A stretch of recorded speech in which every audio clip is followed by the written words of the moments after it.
Fala trader, muito boa tarde. Seja bem-vindo ao resumo do pregão de hoje, quarta-feira, 23/7 de 2025. Bom, hoje o pregão teve bons movimentos, nos deu boas oportunidades, tá? Nem o índice nem o dólar abriu com gap ou algo muito significativo, ambos abriram mais alinhados com o fechamento. Tá? O dólar ficou um pouquinho mais retido numa região de consolidação. Os movimentos iniciais aí foram um pouco mais curtos, um pouco mais travados, mas também andou bem. Tá? O range dele ficou pequeno, mas ele deu bons movimentos. O índice já não, né? O índice já foi aquela loucura, né? Abriu em queda, depois devolveu tudo, subiu, enfim. Fechamos aí com 1% de alta no Ibov, tá? Com 0,99 e com 0,89 de queda no dólar. Tá? Numa das menores cotações que a gente tem aí nos últimos meses. Tá? Bom, as notícias do mercado financeiro ainda continuam ao redor do tarifaço de Trump. Tá? A gente teve aí quem foi herói há poucos dias atrás, hoje é vilã, né? A VEG hoje figurou a nossa maior baixa na bolsa, com 8,01, e as duas maiores altas foi a Raizen e a CVC. Tá figurando aí 5,48 pela Raiz 4 e a CVCB3 deu 4,74 de alta. Tá bom? Magalu também figurando um bom desempenho, mas lembrando, né? Quem estava há não muito tempo atrás na casa dos 20, ela ainda tem um grande caminho a recuperar, né? Mas, bom, as notícias, como eu disse, ainda giram em torno da tarifação. O fato de Trump ter fechado um acordo com o Japão, ontem eu falei que era com a China, só me equivoquei, tá? Foi com o Japão que ele fechou o acordo e ter mostrado um tom um pouco mais ameno, um pouco mais flexível nas negociações tem trazido otimismo, tá, para os investidores. Então, vamos ver. Vamos ver se a gente consegue fechar um acordo antes do tarifaço chegar ou se, como a maioria, a gente vai ter que seguir o peso das tarifas para poder negociar. Então, a gente vai aguardar aí as cenas dos próximos capítulos e eu acredito que todo o mercado está aguardando isso, tá? Bora pro gráfico? Bom, eu queria só trazer uma análise para vocês aqui. Esse aqui é o nosso Ibov, tá? É a série histórica que nos permite ter uma visão mais macroeconômica do nosso índice. Tá? E nós viemos em um movimento de alta até março, tá, deste ano. E a partir de março desse ano nós entramos numa lateralização, consolidação. Se a gente olhar a bolsa, desde o cenário pós-pandêmico, ela vem de lado, tá? Com altos e baixos, mas ela vem numa região de consolidação aí nos últimos quase 5 anos. Tá? Mas no ano de 2025 ela fez um bom movimento de alta, tá? Seguido por correções saudáveis, e aí a gente entrou numa lateralização que já dura aí 2 meses indo para o terceiro. E aí essa lateralização ela tem 2 pontos-chave, que é onde nós estamos. Nós temos aqui essa primeira região de resistência, tá? Que aonde ele fez um topo, fez um movimento de retração e a hora que ele rompeu esse topo, ele retestou para fazer a máxima histórica que a gente teve aí em maio, tá, desse ano.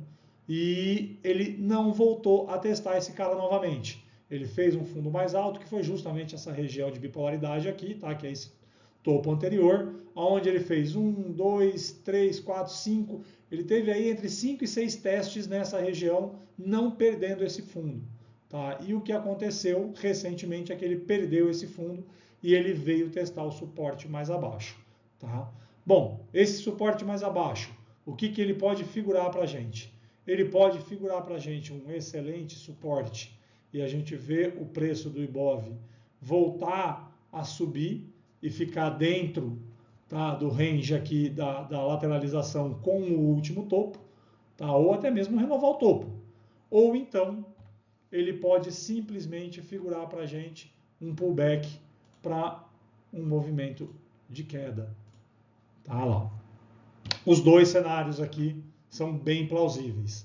Tá? Lembrando, nós também estamos numa região aqui de 38,2 dessa última movimentação de alta que vem desde o início do ano. Tá? Então também é uma região de suporte. Pode ser que isso nos ajude a retomar o movimento altista. Tá? Mas uma vez perdida essa região de suporte, o índice vai voltar a encontrar resistência na região do 130,027, tá? Ou na região dos 127,280. Então esses são os alvos caso o nosso índice não consiga trabalhar acima dessa região de preço aqui, tá? Do 135.400. Beleza? Então agora bora para o índice futuro, que a gente não opera o IBOV. Bom, o índice futuro hoje ele abriu, tá, com uma barra maravilhosamente vendedora. Teve colega aí que tem os operacionais de abertura de mercado que já surfou nessa primeira barra, já botou o objetivo no bolso e foi para casa logo cedo. Tá? Depois ele ficou lateral aqui, fez uma consolidação e a hora que ele se afastou da POC, a hora que ele rompeu as médias e ganhou o ajuste, ele iniciou o seu movimento de subida. Tá? Essa região aqui, ele foi uma região identificada pelo nosso último Fibonacci aqui. Tá? Se eu traçar esse cara aqui, ó, deixa eu só trocar de conta aqui para não ficar parecendo ordem, pronto. Se a gente traçar o Fibonacci aqui, que era o último Fibonacci que nós tínhamos dessa perna de subida, que se iniciou aqui, teve o pullback em 61 e terminou aqui, né? Nós tínhamos ele cravado na região de 7,6. Tá? Ele deu o gatilho, olha lá o nosso lindo martelo aqui, e fez uma variação aqui de pelo menos 350 pontos. Tá? Provavelmente já teríamos sido estopado no zero aqui, com uma ou duas parciais, justamente porque os alvos seriam curtos. Tá? Os alvos teriam sido esses níveis aqui. Ó. Então, olha lá. Teria minimamente pago a de 38% e a de 50%. Tá? E foi aonde ele nos deu o gatilho da nossa venda. Hoje nós fizemos essa venda, tá, pelo 2 minutos.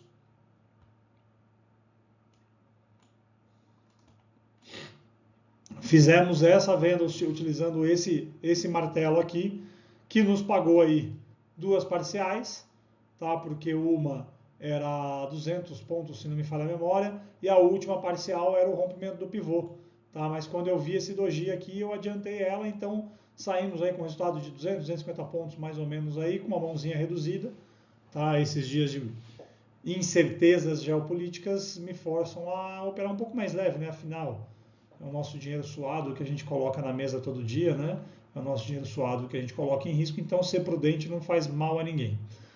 Mas ele lateralizou aqui uma boa parte da manhã, tá? Ele recusou esse fundo, uma, duas, tá? 3 vezes ele recusou a mínima, e aí foi aonde ele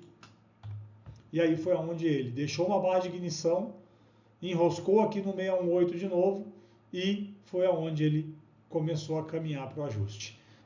Tudo isso aqui foi após ele romper as médias, tá?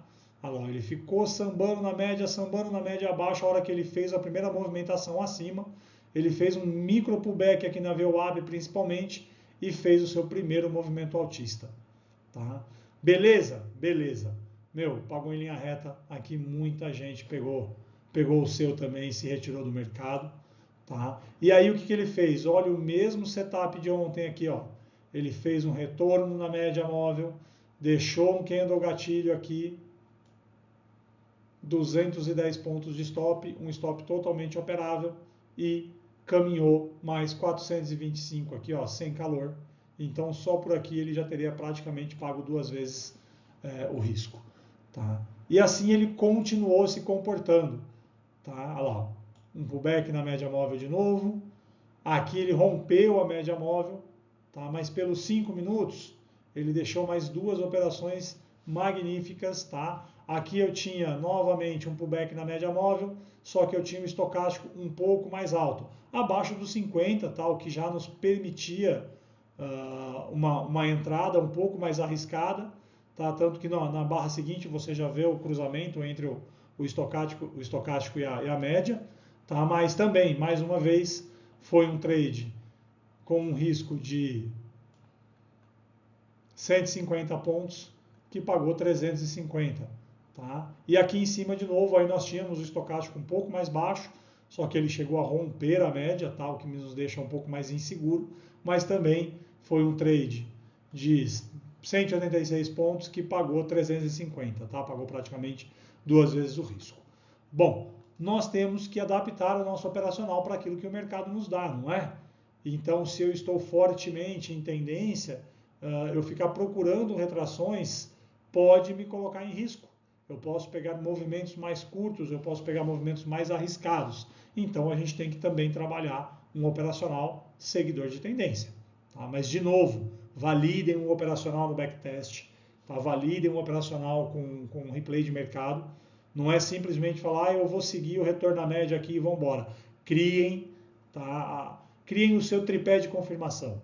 Criem aí 2, 3 fatores que te deem confirmação e que te deem mais garantia e principalmente mais precisão na sua tomada de decisão. Beleza? Vamos para o dólar agora?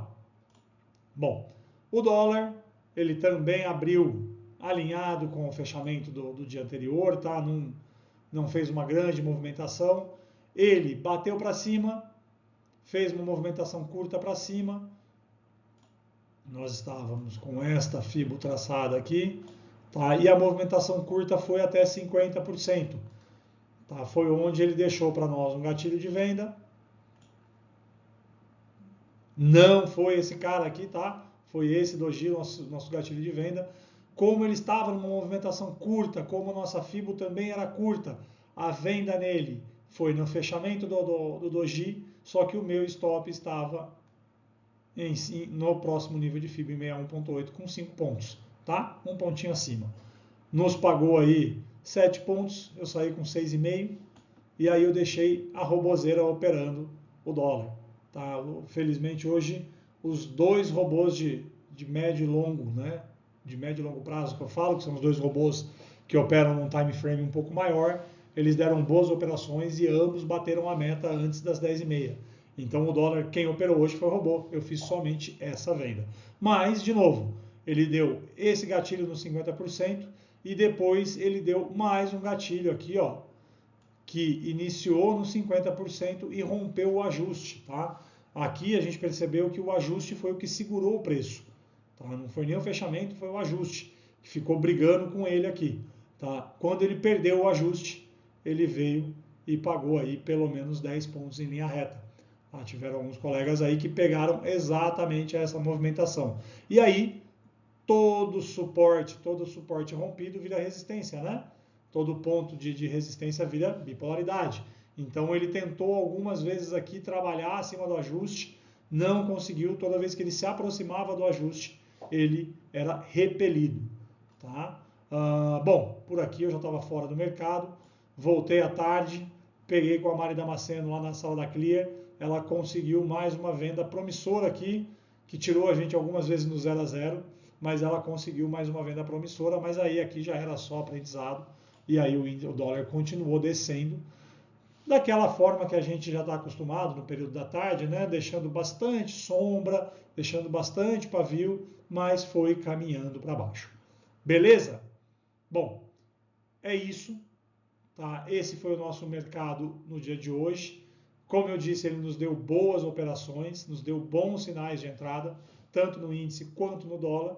Agora é traçar a estratégia para operar amanhã e, mais uma vez, seguir nosso gerenciamento de risco, seguir as regras estipuladas com nós mesmos, sermos honestos conosco, tá? Porque é o nosso dinheiro que está em risco, é o nosso dinheiro que está na mesa. Então, se não formos responsáveis, a gente sabe que o peso vai recair sobre nossas costas. Valeu? Então, se gostou, deixa o like, não esquece de seguir o canal, ativar o sininho de notificação. Valeu, gente! Obrigado, hein?